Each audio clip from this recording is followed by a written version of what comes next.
recording devices here, are they all running and functioning? You guys have these? Good afternoon, everyone.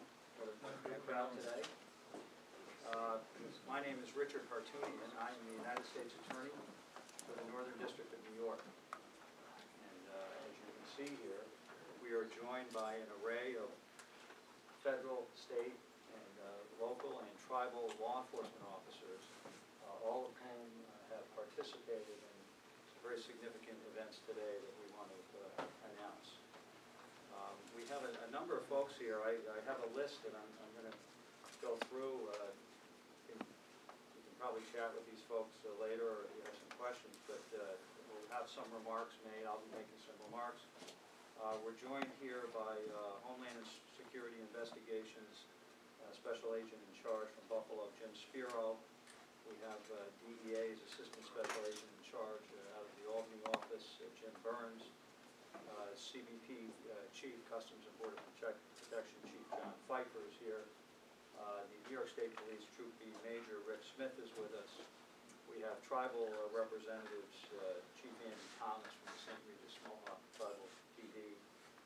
We have Joe Smith, the Chief of the Oneida Nation PD, with Senior Investigator Frank Seminelli. Of course, your own Massena PD Chief Tim Courier is here. And, his department played certainly a central role in the events leading up to today. Of course, Sheriff Kevin Wells is joining us. We have members of CBP's Office of Air and Marine. Director Rick Bowman is here, and some of his team. CBP Massena Field Operations Supervisor Tracy Casey is here, and we're even joined by the New York Attorney General's Office First Deputy Chief Investigator John Reedy. The District Attorney Nicole Dubé was intending to join us. She's hard at work and unable to do so because of some commitments she has in court. But certainly her office, as well as the offices of the District Attorney of Franklin County, Derek Champagne, and the District Attorney of Clinton County, Andrew Wiley, played a central role working collaboratively as a team to bring about today's events. What are today's events? Today, in the early morning hours, approximately 100 law enforcement officers from 15 federal, state, local, and tribal agencies arrested 10 individuals on drug trafficking charges. The superseding indictment, which we will have a copy of for you at the conclusion of today's press conference, charges 12 people with conspiracy to possess with intent to distribute and to distribute over 500 grams of cocaine, over 28 grams of cocaine base, which is crack cocaine, and heroin in Franklin County, St. Lawrence County, and Clinton County. The indictment is unsealed as to 3 defendants from New York City and 8 defendants who reside here in and around the Massena area. Now, the defendants from New York City are named Patrick Lloyd, his nickname is Problem, Michael Spencer, also known as Don, and John Garcia. Those are the 3 New York City defendants. The defendants from the local area are Jessica Monaghan, Cody Burke, Bernie Russo, Kimberly Jandrew, Justin Brailsford, Zach Hudo, Leslie Moore, and Paul Williams, also known as Cash. Lloyd, Garcia, and Williams are in custody already on state charges. Monahan, Burke, Spencer, Russo, Jandrew, Brailsford, Hudo, and Moore were arrested this morning. A 12th person is charged in the indictment, but has not yet been arrested. 2 others were arrested this morning and are being charged by federal complaints with participating in this drug conspiracy. In addition, 4 search warrants were executed in Massena today, resulting in the seizures of handguns, cocaine, and heroin. Now, Brailsford and Garcia are also charged with substantive counts, as we call them, counts charging them with possession with intent to distribute cocaine and heroin on or about July 6, 2013 in Clinton County. Williams is charged with possessing with intent to distribute over 28 grams of cocaine base on or about August 8, 2013 in Clinton County. It's important to note, certainly, that at this stage, these are merely charges. Charges are accusations, and the defendants are presumed innocent unless and until they're proven guilty. Now, if convicted, each defendant except Lloyd could face a mandatory minimum sentence of 5 years in federal prison and a maximum sentence that includes imprisonment for 40 years, together with a $5 million fine. The superseding indictment alleges that Mr. Lloyd has a prior felony drug conviction. By virtue of that, he faces increased penalties under the federal law, a mandatory minimum sentence of 10 years and a maximum sentence that might include a life imprisonment, together with a fine of up to $10 million. Now, the investigation that was conducted by this myriad of agencies working cooperatively, assisting each other, sharing information, revealed that a drug trafficking organization that started with drug dealers in New York City came to this area, obtained large quantities of cocaine, heroin, and crack from suppliers in New York, and used couriers to transport the drugs to Massena, where the organization's distribution network sold ounce and gram quantities of drugs to wholesale drug dealers and drug users in this community. Members of the organization also engaged in acts of intimidation and violence, and this is something we see frequently, to protect their drug trade, to mark their territory, and to let others know that they're in charge and have a viable drug business. Now, there have been significant seizures of drugs to date in this case. About 380 grams of cocaine, about 377 grams of heroin, nearly 100 grams of crack cocaine.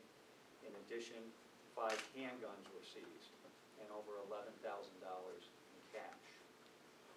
The searches today alone yielded 3 handguns, together with quantities of all the drugs involved in this case: crack, cocaine, and heroin. Now, of course, the St. Lawrence River Valley is the intersection, as many of you know, of the front line for border security and the outer reach for big city drug suppliers who travel north to seek to expand their markets and make more money. This case, and the success that we achieved today, which is going to be felt by the community, important to this community, illustrates how vigilance and collaboration among all the agencies you see here represented can combat threats to our community, threats that are serious, threats that are significant, and how all of these agencies, when we work together, can dismantle a drug ring that comes into town, sets up shop, and tries to make money, and does so by employing violence and using firearms. The success of our effort to preserve public safety and the idyllic charm of this area depends on a shared commitment to robust law enforcement, to deterrence, to community involvement, to prevention. It's got to be a comprehensive approach, and that's the approach that we want to take. That's the message we want to send to the community. We want to assist. We know we can't just arrest everybody. The community has to get involved as well. And we saw good community involvement. The agencies who were involved used all kinds of investigative techniques in this case. They employed their whole range of assets, and I think by all accounts have made a measurable impact on the drug trade in this area. This is a case that we are going to be working hard on. It's going to be prosecuted in federal court. The defendants are going to have appearances in Plattsburgh. We expect tomorrow their initial appearances, and thereafter there will be continuing hearings and proceedings. Some may occur in Plattsburgh, some may occur down in Albany when the case ultimately gets assigned to a district judge. But rest assured, and know this, that our office is committed to working with these agencies to make sure that individuals who come into communities, who try to ply their trade, sell their poison on the streets, are not going to be allowed to do so without a strong effort and response from law enforcement. And we want the community to know that we need your help as well, to work hard, to help support law enforcement. We have good law enforcement people in this area, committed, dedicated professionals. They do an outstanding job, and we're proud to work with them. So with that, I am going to turn this over to the Special Agent in Charge, Jim Spiro, of Homeland Security Investigations.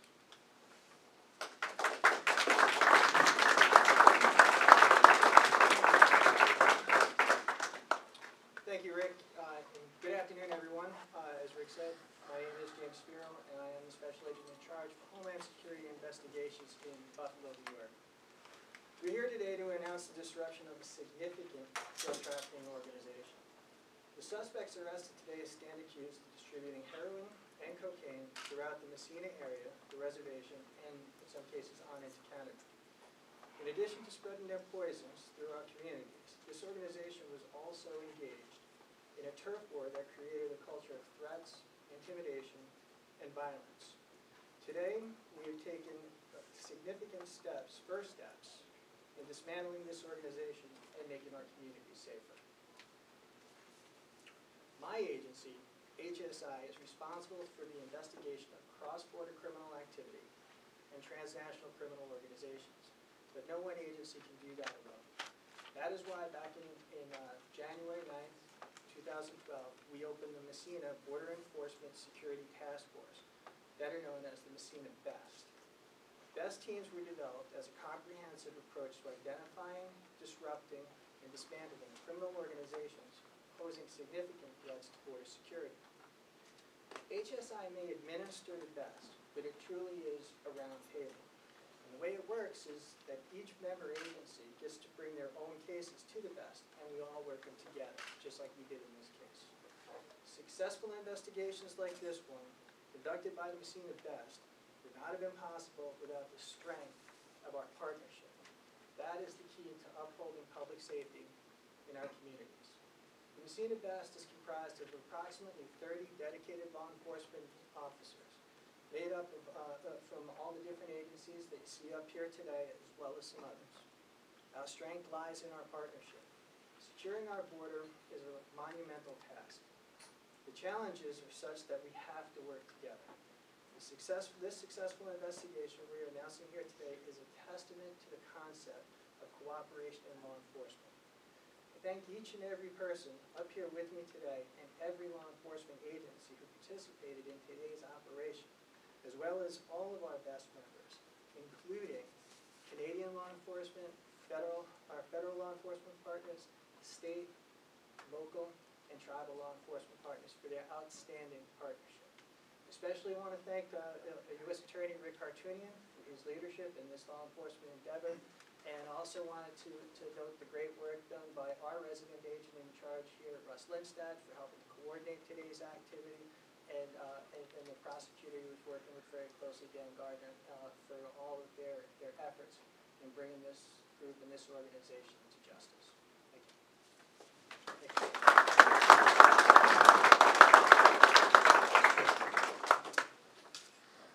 As I mentioned, you're fortunate in this community to have very strong law enforcement leadership. I'm going to introduce two of the gentlemen now to say a few words. First, Sheriff Wells.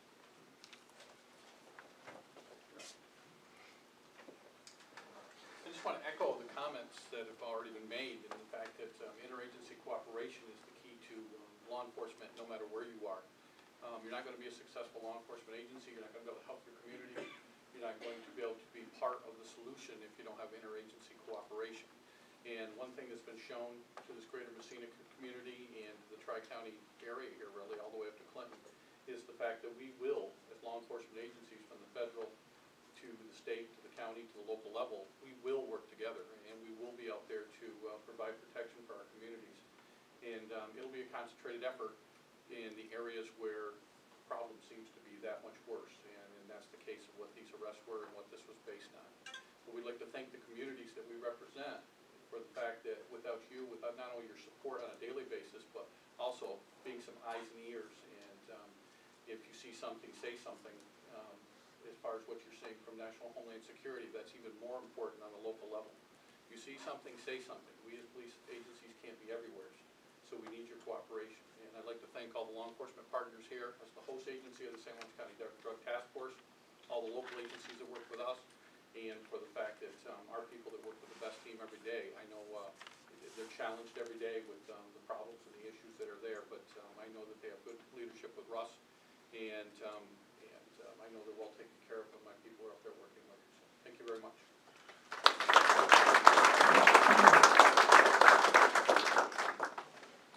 And finally, to say a few words, someone who I've worked closely with, I know understands the importance of aggressive law law enforcement, but also the importance of community involvement and participation and assistance to people who are addicted to drugs, who are challenged by drug abuse. And so I've been introduced to you Massena Police Chief Frank Curry.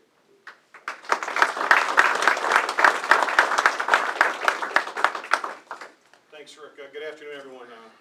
What's very pleasing to me is the media turnout, but the number of citizens that are here, people that have endured this problem along with law enforcement the last several years. So we appreciate the fact that you're here. Good afternoon. You know, I can't help but think back of where our community was over the last few years, and I stand here more idealistic today, perhaps more than I've ever been, knowing that when good people, hardworking people come together to find solutions, they can have good results like we did today. My staff and I recognized a couple of years ago that we were dealing with a significant drug problem in this community, and it was going to take something more than our usual efforts to combat that and to deal with that. And we had an influx of new players into our community, people that we weren't used to dealing with, new drug people that were coming in here, dealing their product, putting it out there on our streets. We had an influx of prescription drug problem, heroin problem, all of which that were driving up our crime rates. Our type 1 criminal offenses skyrocketing over the last 12 years. And what was more alarming to us was the increase in violent crime, as these people were intimidating our citizens, intimidating other drug dealers to ensure that their market was kept to themselves. And that really concerned us. So I asked for people's patience.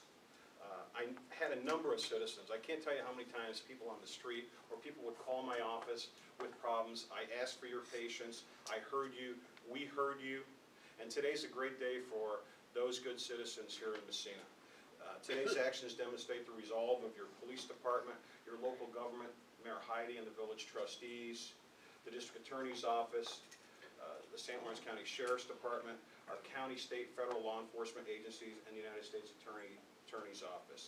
The scope and scale of this problem included a number of people with a wide range, and that's why it was very important that we reach out to all of our partners at the state level, the federal level, the United States Attorney's Office, because this was going to take a comprehensive team effort to deal with this problem effectively.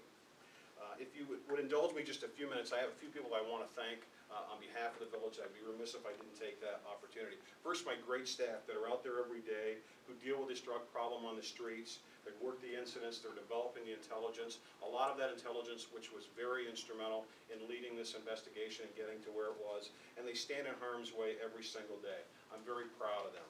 I want to thank my investigative team, most notably Senior Investigator Joe Brown, who probably is more responsible for this effort and getting us to where we got to so we could launch an effective investigation and bring our partners on board. I appreciate Joe's efforts. I want to thank District Attorney Nicole Duve, Sheriff Wells and his staff, the New York State Police, especially the Troop B Narcotics Enforcement Unit, which played a good role in this. We rely so much on our county, state, and federal partners, it's unbelievable. To our federal partners, DHS, ICE, Homeland Security Investigations, Resident Agent in Charge, Russ Lindstad, the best team in Massena. These guys are unbelievably great. We were so excited about the prospect of getting a best team on the northern border. And now that we have one, you're starting to see the results. Today is a great example of the things that the best team will bring to northern New York and the northern border. The U.S. Customs Border Protection, Office of Air and Marine, Special Agent in Charge in Buffalo, James Spiro, Assistant Special Agent in Charge, Nick DiNicola, Assistant United States Attorneys who played an important role throughout this investigation, Dan Gardner and Katie Kopita, the United States Attorney, Richard Hartunian. Rick and I have worked together on a couple of projects. I appreciate his support and his friendship along the way each time that we do these things. So today should stand as a clear and bold message to those who are dealing drugs in Massena. We're going to work with our partners at every level to ensure that the good citizens of the community enjoy the quality of life that they deserve. We simply refuse to allow illegal and unsafe activity to flourish here in Massena. And it's in closing, I think that it's important that we recognize that the drug problem in Massena or any other area in this country is not a situation that we can just arrest our way out of. Enforcement, specifically arresting people and holding those responsible for trafficking and conspiring to provide their product on our streets is vital, and it's very important. But the reality is there's a market for the product here. There's a reason drug sales occur. We have people that live in our communities that are buying illegal drugs. We must continue to work hard to find ways to prevent our teenagers and our young adults from becoming drug users. From improving parenting skills, enhancing our children's life skills, giving them reasons to make safe decisions, and finally, greater economic development in our area. Folks, we must do better. I'm a firm believer there's nothing wrong with Massena that can't be fixed with what's right with Massena. Today demonstrates that. Thank you very much.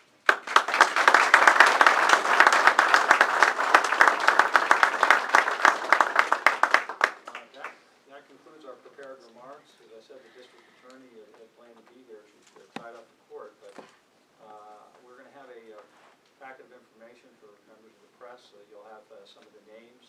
I saw you busily trying to jot them down, and some of the information, so that should assist you. But I'm happy to try to answer any questions that you may have. And we have a question from somebody in the audience over there. Yes. What happens to the attic now?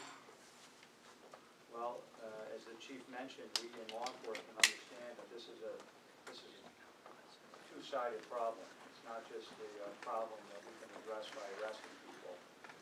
We have to work with the community. And so your chief has been very active. Your department has been active in prevention programs. We are going to assist and have taken some steps to support programs financially in the Department of Justice that can help people get out of the cycle of addiction. And so if you have some particular issues or problems or people you know, come see us offline. Maybe we can direct you to some resources. Thank you. Okay. Yes? In terms of just overall scope, how powerful was the money in this whole thing? How large in terms of millions of dollars was this whole thing? Well, I think it's fair to say, before I was U.S. Attorney, I was a narcotics prosecutor for many years. I've done a lot of cases involving sale of cocaine and heroin and crack cocaine. And I'll tell you this, money is always at the root of it. The drug dealers are in it to make money. And you saw here some of the quantities of heroin and cocaine and crack that are sold. They're sold at significant profit. You know, the product is purchased in bulk. In ounce quantities and multi-ounce quantities in New York City and downstate, and brought up here and sold in gram quantities, and the markup is exponential. And so I think it's fair to say money was a very, very significant part of the motivation of the people involved in this case. And I think it's fair to say from our estimates that at the very conservatively, hundreds of thousands of dollars were involved in this case, certainly, over an extended period of time. Yes?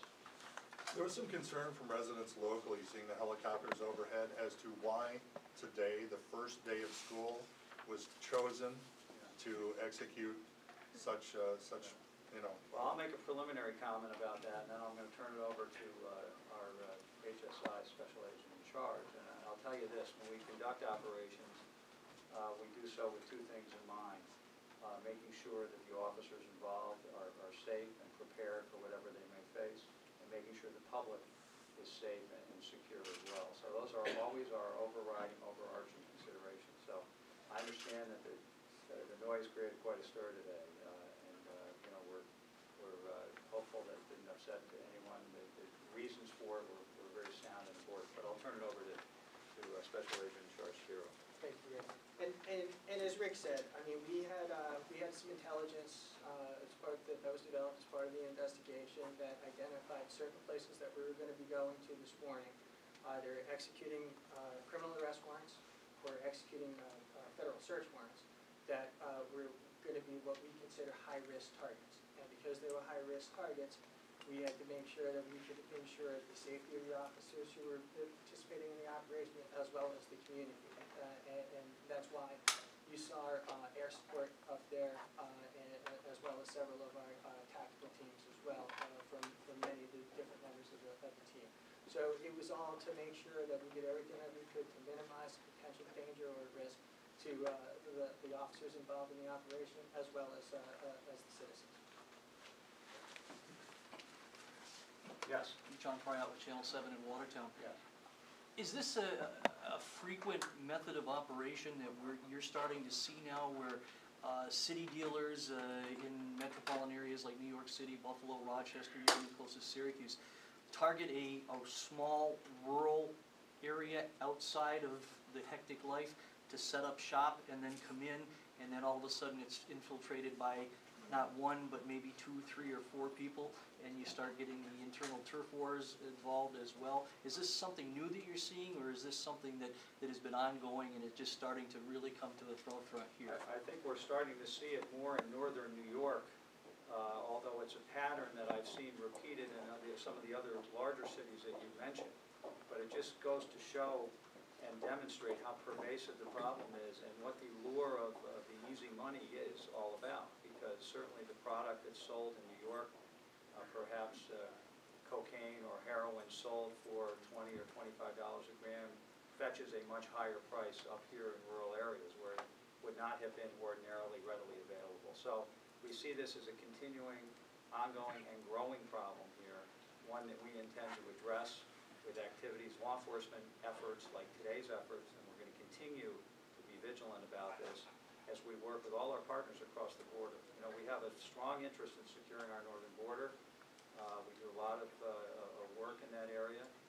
We have good, strong local and state and tribal law enforcement presence on the border. The federal government is there to assist and help and sometimes to come in and really coordinate a major activity like we did today. So, there's a couple, ma'am in the back, you had a question. Yes. Is it possible to say that perhaps, quote unquote, the kingpin of the operation was caught or not? It's fair to say that we have, with today's operations, addressed the people who were in charge of the organization and arrested them, and the people who had worked in support of this drug trafficking organization. So, as we do in all these cases, we look to work toward the person primarily responsible for the drug trafficking activities, the leader or organizer of an organization. And we believe, without getting into too much detail, because I don't want to say too much yet that is going to be unfolding in court, we're confident that we've done that here. Yes, ma'am. As a member of the community, I want to say thank you. Some of you heard the helicopters and saw them in the air. We knew something big was going down. Again, we don't mean to be disruptive, and so if any members of the community felt that way, sometimes the timing of these events are dictated by factors that are out of our control. So we have to act and react in a manner that preserves the safety of our officers and members of the public as well. I say thank you also. Yeah. Is there any indication there was any gang ties to these two factors? Well, you know, gangs typically are defined as organized groups who engage in violence, and so in that respect, certainly they had, this drug trafficking organization had that element to it and engage in that kind of activity. You'll have to wait to see how the case unfolds before I can comment further on any kind of broader gang-related connection. Okay. Yes, you have a question. Melissa with Channel 3. Can you go into more just detail explaining what the BEST team is? It seems like that's pretty brand new to the region. So I'm can you just going to turn that over to Thank you. Agent in Charge Spiro, because it's an outstanding concept and he's leading it. Yeah, some years ago, Homeland Security Investigations developed the concept of BEST. The Border Enforcement Strike Task Forces teams that would allow us to cooperate in a very formal, structured way, meaning full-time task force. And we started on the southern border to help combat the violence on the southwest border that was affiliated with the drug cartels and the violence that goes along with that.